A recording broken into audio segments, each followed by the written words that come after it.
Hello everyone. आशा करता हूँ आप लोग बहुत ही अच्छे होंगे और स्वस्थ होंगे। और साल की स्टार्टिंग है और हम शुरू करने वाले हैं हमारा नया चैप्टर, कंप्यूटर का चैप्टर 1, जो बुक का नाम है स्ट्रीमिंग विदाउट बफरिंग। हाँ, तो ये बुक है हमारी और इसके अंदर हम पढ़ेंगे हमारा चैप्टर 1। तो हम शुरू करते हैं चैप्टर 1। तो मैं आपको क्या करूँगा कि मैं आपको मेरे कंप्यूटर स्क्रीन पर मैं वो चैप्टर चलेगा जो कि आपको भी दिखाई देगा और हम एक एक टॉपिक करके हम उस चैप्टर को समझेंगे। राइट, तो हम शुरू करते हैं हमारे लर्निंग ऑब्जेक्टिव से कि इस चैप्टर में हम ऐसा क्या है जो हम सीख जाएंगे ये चैप्टर ख़त्म होने के बाद में। ठीक है, तो सबसे पहले हम देखते हैं learning objective of the chapter. तो हम सबसे पहले समझते हैं कि लर्निंग ऑब्जेक्टिव क्या है हमारे इस चैप्टर का। तो लर्निंग ऑब्जेक्टिव अगर आप देखते हो, जैसे कि आपको स्क्रीन पर दिखाई दे रहा है, हम सीखेंगे इंट्रोडक्शन टू कंप्यूटर्स, कंप्यूटर है क्या। उसके बाद में how does the computer work, computer work कैसे करता है। इनपुट डिवाइसेस क्या होते हैं, आउटपुट डिवाइसेस क्या होते हैं, प्रोसेसिंग डिवाइसेस क्या होते हैं, ह्यूमनवेयर क्या होता है, टेक्नोलॉजी एडिक्शन क्या है और आउटपुट डिवाइसेस क्या है। तो ये सब हम पढ़ने वाले हैं हमारे इस चैप्टर 1, जिसका नाम है कंप्यूटर एंड इट्स कंपोनेंट। ठीक है, अब हम शुरू करते हैं हमारा पहला टॉपिक। ठीक है, तो पहला टॉपिक पढ़ने के लिए ये है हमारा chapter 1, computer it's components. Components का मतलब क्या होता है, उसके पार्ट्स। ठीक है, अब देखो इंट्रोडक्शन टू कंप्यूटर दे रखा है। ठीक है, जैसे मैंने सेलेक्ट भी कर रखा है इंट्रोडक्शन टू कंप्यूटर। तो कंप्यूटर क्या है, एक computer is electronic machine that works according to the instructions given by you. तो जो इंस्ट्रक्शंस आप देते हो उसके अकॉर्डिंग कंप्यूटर वर्क करता है, एक मशीन वर्क करती है। ठीक है, और आप इमेज देख सकते हो, जो आपको ये इमेज दिखाई दे रही है। ठीक है, इसके अंदर आपको क्या दिखाई दे रहा है, एक मॉनिटर, सीपीयू, माउस, कीबोर्ड, ये सब दिखाई दे रहा है। तो computer has become a integral part of our life. तो कंप्यूटर क्या है कि बहुत इंपॉर्टेंट है। आप कहीं पर भी चले जाओ, चाहे शॉपिंग मॉल चले जाओ, ऑफिसेज चले जाओ, स्कूल चले जाओ, तो हर जगह आजकल कंप्यूटर का यूज़ होता है। तो इस तरह से कंप्यूटर बहुत ही इंपॉर्टेंट है हमारे लिए, है ना। अब इसके कुछ टर्म्स हैं रिलेटेड टू कंप्यूटर, जैसे कि डेटा क्या होता है। ठीक है, तो डेटा क्या है, data is a collection of unorganised fact which can include words, number, sounds, images. ठीक है, तो हमारे डेटास क्या होता है, डेटास के अंदर मतलब वो इन्फॉर्मेशंस जो कंप्यूटर में आपको कोई डिजायर्ड रिजल्ट चाहिए, है ना। तो आपको इमेजेस कुछ एडिटिंग करना है तो आप इमेजेस डालोगे, साउंड्स एडिटिंग करना है तो साउंड डालोगे, वीडियो एडिट करना है तो वीडियो डालोगे, इस तरह से। तो ये जो सारी चीज़ें हम कंप्यूटर में स्टोर करते हैं, ठीक है, हमारी इन्फॉर्मेशंस के लिए, तो वो उसको हम कहते हैं डेटा। फिर आता है इंस्ट्रक्शंस। अब कंप्यूटर को जो आप इंस्ट्रक्शंस देते हो, ठीक है, तो वो आपके सॉफ्टवेयर के थ्रू देते हो। ड्राइंग बनाने के लिए ड्राइंग का सॉफ्टवेयर, टाइपिंग के लिए टाइपिंग का सॉफ्टवेयर, एडिटिंग के लिए एडिटिंग का सॉफ्टवेयर, ऐसे।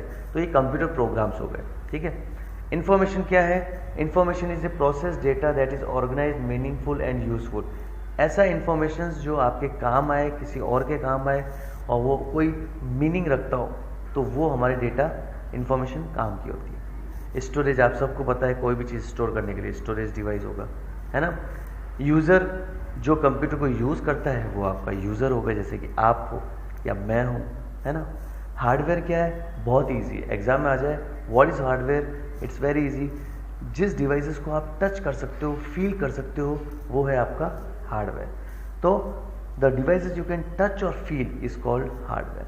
अब सॉफ्टवेयर क्या है, तो सॉफ्टवेयर है it is a set of instructions organised for a common purpose. ऐसा इंस्ट्रक्शंस जो आपके रिक्वायरमेंट को फुलफिल करे। जैसे आप ड्राइंग करना चाहते हो तो आप MS पेंट ओपन करोगे, तो MS पेंट क्या है, एक प्रोग्राम है, सॉफ्टवेयर है, जिसके अंदर आप ड्राइंग के इंस्ट्रक्शंस देते हो और ड्राइंग आपकी बन जाती है। टाइपिंग करने के लिए MS ऑफिस है, MS वर्ड है, प्रेजेंटेशन बनाने के लिए MS पावर पॉइंट है, ऐसे। तो ये सारे क्या हो गए, सॉफ्टवेयर हो गए। ठीक है, जिस पे आप अपने डिजायर्ड रिजल्ट के लिए वर्क करते हो। अब नेटवर्क, तो आपस में कंप्यूटर्स कनेक्टेड रहते हैं, उसके साथ में डिवाइसेस कनेक्टेड रहते हैं, जैसे प्रिंटर कनेक्टेड है, ठीक है। और उसके बाद में स्पीकर्स कनेक्टेड है, और एक से ज़्यादा कंप्यूटर्स आपस में जुड़े हुए हैं कंप्यूटर लैब के अंदर, ऑफिस के अंदर। तो ये सारे कहलाते हैं नेटवर्क, यानी कि आपस में जुड़े हुए हैं, जिससे हम इजीली किसी को भी यूज़ कर सकते हैं। इंटरनेट सब जानते हो, इंटरनेट के बगैर तो आजकल कुछ होता ही नहीं है। तो internet is the big powerful way to get informations and to explore yourself and explore the world. तो इंटरनेट जैसा तो मज़ा ही अलग है ना। तो ये सारी इंफॉर्मेशन थी टर्म रिलेटेड टू कंप्यूटर। अब benefit of using a computer क्या है? तो सबसे पहले जैसे आप देखोगे स्पीड, आपका काम फास्ट हो जाता है। कंप्यूटर इसलिए बना है कि काम फास्ट हो, इसलिए नहीं बना है कि स्लो हो, है ना। तो स्पीड इसका मेन है।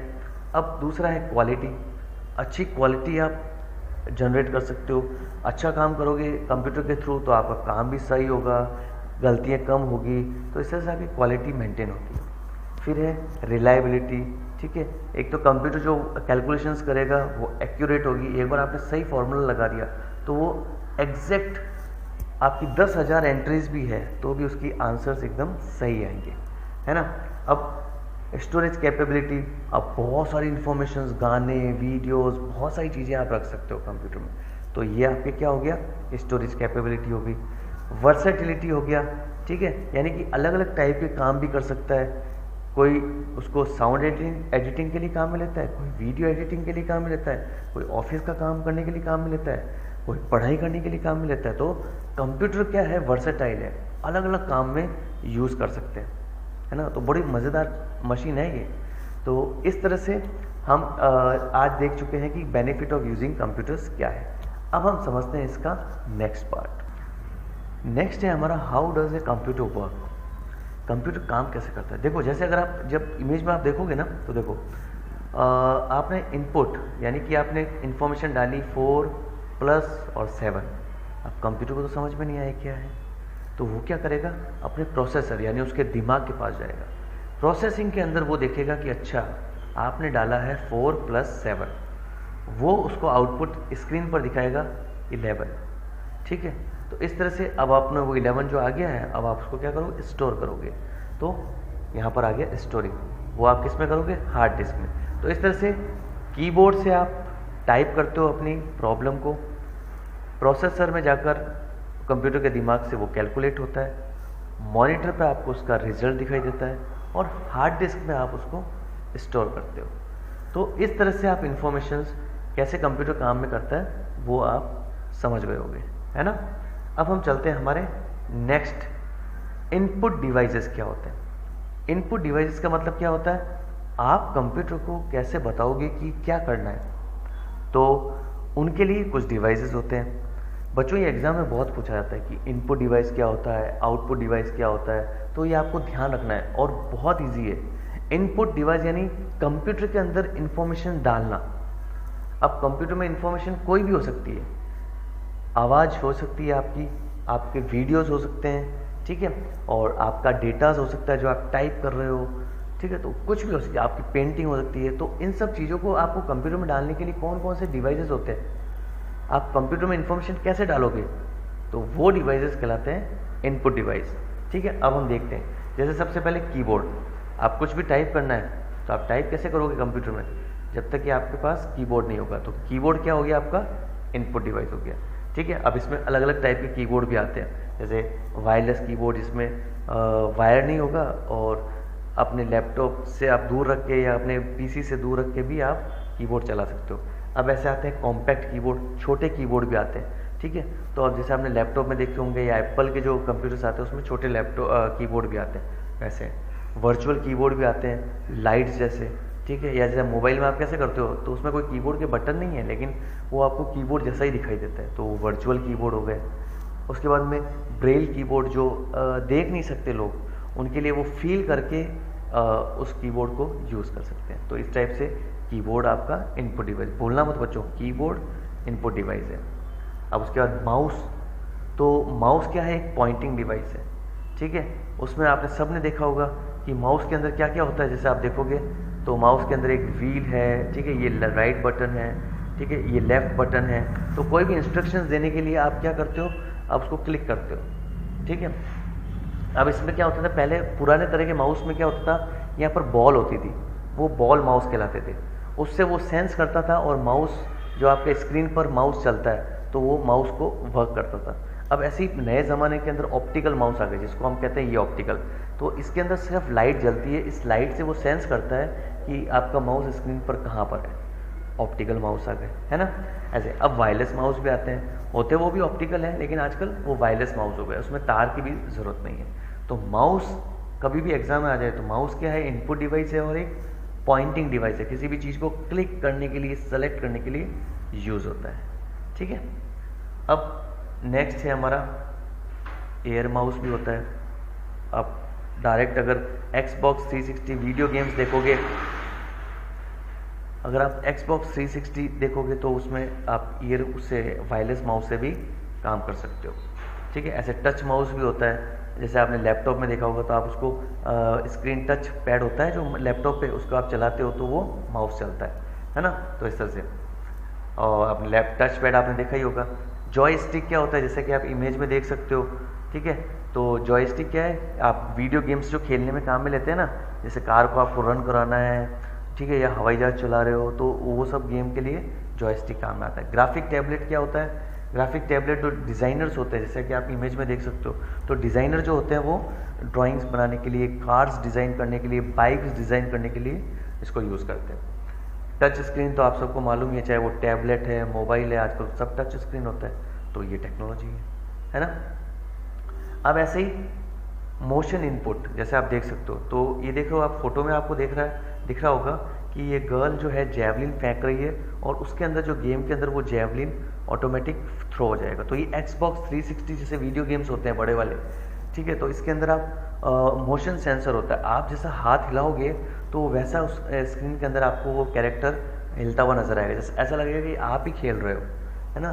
तो ये होता है मोशन इनपुट। अब डिजिटल कैमरा आप सब जानते हो, कंप्यूटर के अंदर अगर आपको फोटो डालना है तो आपने कैमरे से फोटो खींचा या मोबाइल से फोटो खींचा, डेटा केबल से जोड़ा और इन्फॉर्मेशन अंदर। तो इस तरह से ये डिजिटल कैमरा भी काम में आता है, ये भी एक इनपुट डिवाइस हो गया।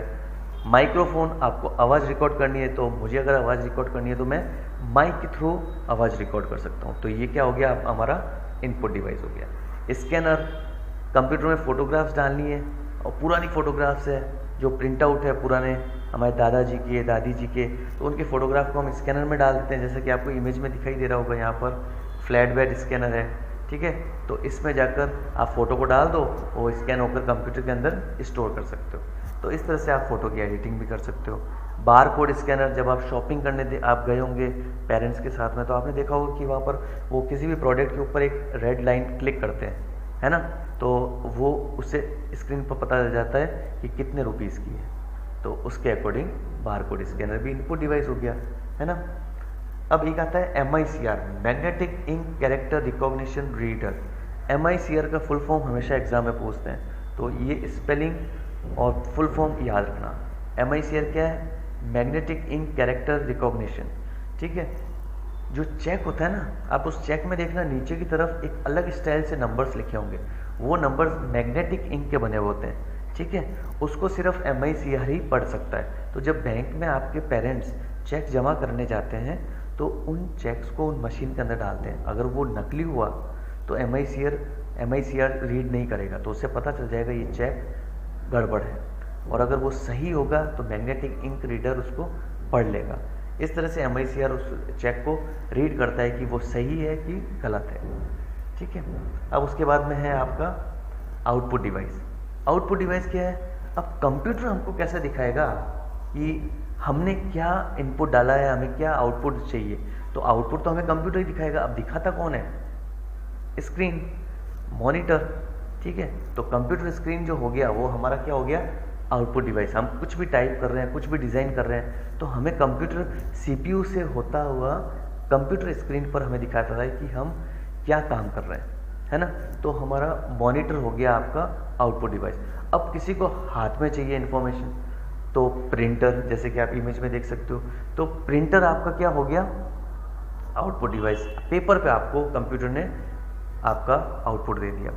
तीसरा हो गया, और प्रिंटर भी कितने तरह के होते हैं आपको मालूम है, 3 तरह के प्रिंटर होते हैं। लेज़र प्रिंटर, ठीक है, ये देखो लेज़र प्रिंटर, इंकजेट प्रिंटर और डॉट मैट्रिक्स प्रिंटर। अब मैं आपको बता देता हूँ कैसे। लेज़र प्रिंटर क्या होता है, सबसे फास्ट होता है, प्रिंटिंग सबसे अच्छी होती है, और इसमें एक वर्ड दिया हुआ है, देखो आप, PPM। अगर आप ये देखोगे ना PPM, तो इसका एग्जाम में फुल फॉर्म पूछते हैं। इसका मतलब है पेज पर मिनट। एक मिनट में कितने पेज प्रिंट करता है वो डिपेंड करता है कि प्रिंटर आपका कितना अच्छा है। तो लेज़र प्रिंटर सबसे बेस्ट, बहुत ही अच्छी प्रिंटिंग होती है। जब हमें बहुत ही अच्छे प्रिंट्स निकालने होते हैं, हम लेज़र प्रिंटर का यूज़ करते हैं। अब आपके जो घर में प्रिंटर्स होते हैं वो होते हैं इंकजेट प्रिंटर। कभी कभार आपने कलर फोटोग्राफ निकाल लिया, कभी आपने डॉक्यूमेंट्स निकाल लिए, तो वो आपके क्या हो गए, इंकजेट प्रिंटर। उसके अंदर इंक होती है। लेज़र प्रिंटर के अंदर क्या होता है, पाउडर होता है, और उसको टोनर कहते हैं। उन टोनर से वो प्रिंट करता है बहुत ही साफ इलेक्ट्रिक फील्ड पैदा करके, और फिर प्रिंट निकालता है, इसलिए वो बहुत ही अच्छे होते हैं। इंकजेट के अंदर इंक होती है रेड, RGB, रेड, ग्रीन और ब्लू, और एक होती है मैजेंटा, यानी CMYK भी होती है या RGB भी होती है। ठीक है, इनके कॉम्बिनेशन से कलर बनते हैं और प्रिंट होते हैं। तो आपके प्रिंटर थोड़ा स्लो होता है। आप कभी देखो ज़्यादा आपने कलर प्रिंट निकाला तो वो थोड़ा गीला जैसा आपको नज़र आएगा, है ना।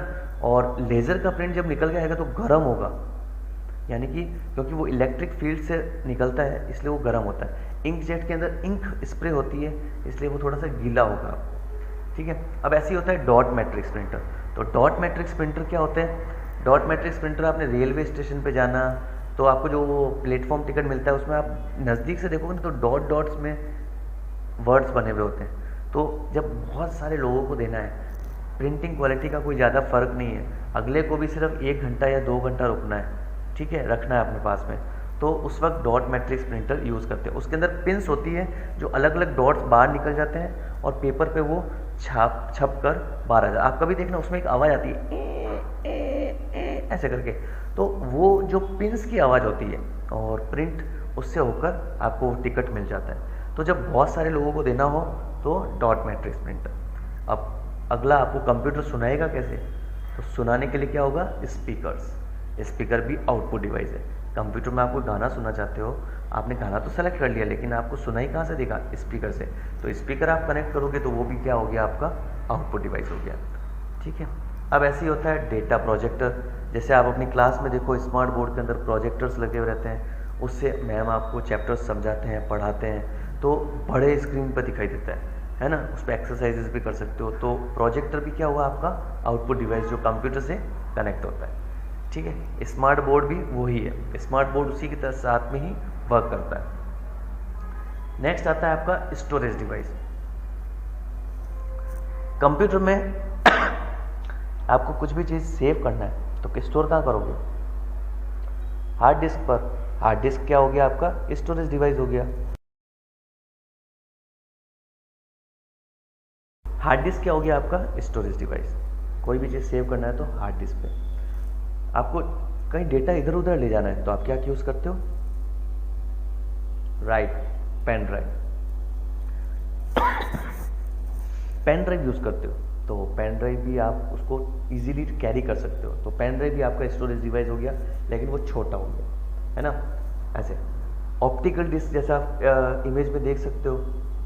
ऑप्टिकल डिस्क आजकल तो लोग यूज़ नहीं करते हैं सीडी, लेकिन पहले के ज़माने में सीडी ड्राइव यूज़ करते थे। तो सीडी यूज़ करते थे, उस सीडी ड्राइव में डालते थे, फिर उसको राइट करते थे।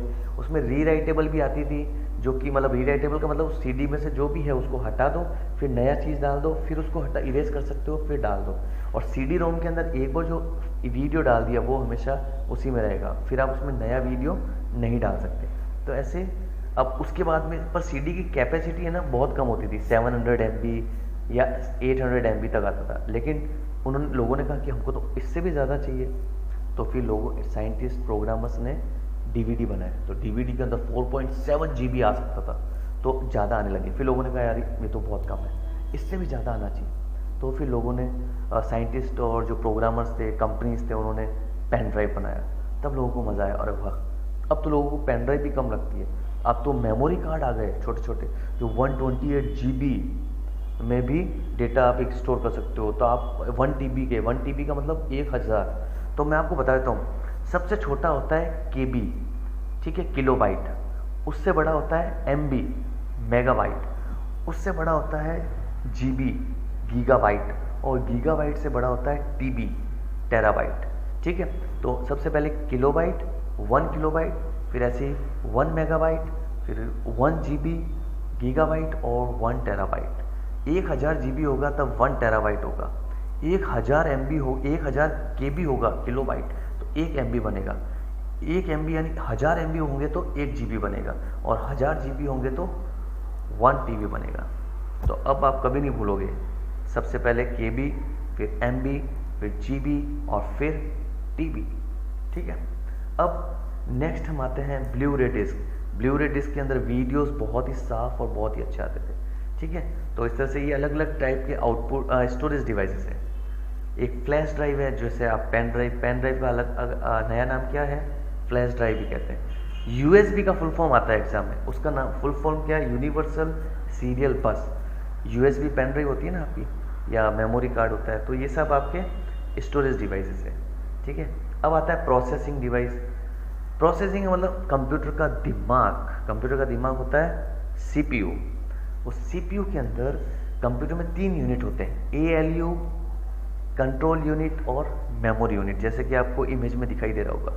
ठीक है, तो एएलयू क्या करता है, आपके arithmetic logical unit, mathematical operations करना हो, ठीक है, या कोई यस नो वाला हो, ट्रू फॉल्स वाला हो, ऐसा कुछ करना हो तो एएलयू काम में आएगा। इसका फुल फॉर्म आता है एग्जाम में। एएलयू का मतलब arithmetic logical unit. Control unit आपके सारे डिवाइसेस को, प्रिंटर को, स्पीकर को, सबको कंट्रोल करने का काम कंट्रोल यूनिट करता है। मेमोरी यूनिट आपके कंप्यूटर में जो भी इंफॉर्मेशन स्टोर हो रही है उन सबको प्रोसेस करके मैनेज करने का काम होता है मेमोरी यूनिट का। ठीक है, इस तरह से अब अलग अलग टाइप के दिमाग बनाए जाते हैं। जैसे सीपीयू में इंटेल सबसे बेस्ट है, इंटेल के कंप्यूटर सबसे तगड़े। फिर आते हैं पेंटियम प्रोसेसर, सेलरॉन, एएमडी, ऐसे ही बहुत सारे नाम है जो अलग अलग कंपनीज प्रोसेसर बनाती है, लेकिन सबसे बेस्ट इंटेल। उसके बाद में आते हैं ह्यूमन वेयर। अब ह्यूमन वेयर में आपको ध्यान रखना पड़ता है कि आप जब काम करते हो ना कंप्यूटर पे, तो आपको कुछ चीज़ों का ध्यान रखना पड़ता है। ऐसे नहीं कि आप पूरे दिन लगे रहो कंप्यूटर में, थक जाओगे, फिर आप बीमार पड़ जाओगे। तो इसलिए कुछ रूल्स रेगुलेशन को अगर आप फॉलो करोगे ना, तो कंप्यूटर के साथ में आपकी दोस्ती भी बनी हुई रहेगी, आप इंटेलिजेंट भी बनते जाओगे और आपका काम भी बहुत ही अच्छा होगा। अब कैसे होगा? सबसे पहले जो एर्गोनॉमिक्स कहते हैं, यानी कंप्यूटर के कुछ रखने के तरीके। ठीक है, कि कंप्यूटर का जैसे आप इमेज में देख सकते हो, मॉनिटर प्लेसमेंट, मॉनिटर आपकी एकदम आंखों के सामने होना चाहिए बराबर, ना तो ऐसे ज़्यादा झुका हुआ, ना ज़्यादा ऐसे ऊपर देखना, तो ज़्यादा ऊपर भी नहीं होना चाहिए, ज़्यादा नीचे भी नहीं, एकदम सही, जिसपे आप इजीली ध्यान रख सको, तो जिससे आपकी गर्दन भी सीधी रहेगी, है ना। फिर आपका रिस्ट स्ट्रेन, माउस ऐप ऐसे पकड़ के ना चलाओ, ज़्यादा ऊपर भी नहीं होना चाहिए माउस की आपकी टेबल या चेयर नीचे नहीं होनी चाहिए, और माउस ज़्यादा नीचे भी नहीं होना कि हाथ आपका टेढ़ा हो गया तो आपका हाथ कलाई दुखने लग जाएगी। तो रेस्ट पोजीशन यानी टेबल की पोजीशन अच्छी हाइट पे होना चाहिए, तब आप आसानी से माउस आपका जब काम करोगे ना तो हाथ दुखेगा नहीं। ठीक है, अब पोस्चर, आपको जो बैठना है वो एकदम स्ट्रेट होना चाहिए। जब आप कंप्यूटर पे काम करते हो तो आपकी कमर भी दुखेगी नहीं, है ना। तो एक प्रॉपर तरीके से आप बैठोगे तो बहुत ही अच्छा होगा। आप चेयर कैसे यूज़ करते हो उस पर बहुत डिपेंड करता है, चेयर भी सही होनी चाहिए, है ना, इस तरह से। और मैं तो आपको यही कहना चाहूँगा कि अगर आप कुछ हैबिट्स को अपने अंदर डाल लो, ठीक है, जैसे आप लगातार कंप्यूटर पे काम मत करो। जैसे आपने आधा घंटा काम किया, 15 मिनट काम किया, तो वापस एक ब्रेक ले लो, थोड़ा बाहर चले जाओ।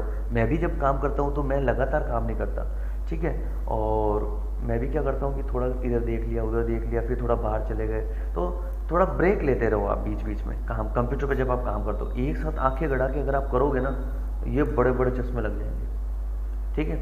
इसलिए अब जैसे आप देख सकते हो कि मैं इतने सालों से कंप्यूटर्स पढ़ा रहा हूँ, लेकिन भगवान की दया से अभी तक चश्मा तो नहीं लगा है ना। वो यही कारण है कि मैं लगातार कंप्यूटर पे काम नहीं करता हूँ, और मैं थोड़ा थोड़ा ब्रेक लेता रहता हूँ। अपने हाथों को एक्सरसाइज होती रहती है, ठीक है, थोड़ा ब्रेक हो जाता है, और आंखों को थोड़ा रेस्ट मिल जाता है कंप्यूटर की स्क्रीन पे देखते देखते। तो इस तरह से थोड़ा सा अपने आप को थोड़ा सा मॉर्निंग आपने वॉक कर लिया, थोड़ा घूम के आ गए, तो इस तरह से छोटे छोटे ब्रेक ले लोगे तो आप बड़े बड़े काम बहुत आसानी से कंप्यूटर पे कर पाओगे, है ना। अब एक चीज़ बड़ी खतरनाक है इसमें, एक है टेक्नोलॉजी एडिक्शन। टेक्नोलॉजी एडिक्शन का मतलब होता है लोग इतने इन्वॉल्व हो जाते हैं पूरे दिन कंप्यूटर पे काम करते करते, वो घुसे ही रहते हैं उसी के अंदर, कंप्यूटर में काम करते रहेंगे, उनको पता ही नहीं है दिन की रात हो गई, लोग चले गए, अभी तक लगे हुए हैं काम करने में। तो ऐसा नहीं होना चाहिए, ठीक है।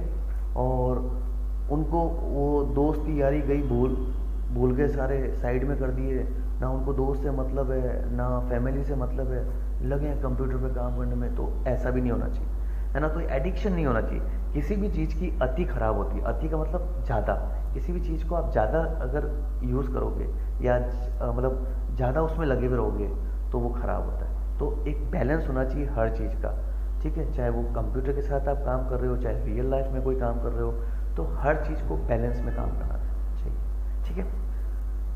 तो आई होप कि आपको अच्छे से ये चैप्टर समझ में आ गया होगा, है ना। अब इन चैप्टर को एक बार आप रीड करना और इससे आपको थोड़ा सा आइडिया हो जाएगा कि पहला चैप्टर क्या है। और मैंने आपको कोई भी डाउट है तो आप कमेंट बॉक्स के अंदर मुझे लिखोगे ना, तो मैं हर कमेंट का आंसर देता हूँ और आपके हर डाउट को मैं क्लियर कर दूंगा। तो इसी आशा के साथ में आप अच्छा पढ़ो, अच्छे नंबर लाओ, आओ पढ़ो के साथ जुड़े रहो और हमको मोटिवेट करो। लाइक, शेयर एंड सब्सक्राइब करना मत भूलना। तो हम फिर मिलेंगे एक नए चैप्टर के साथ। Till then bye bye. आओ पढ़ें, सो मच टू लर्न।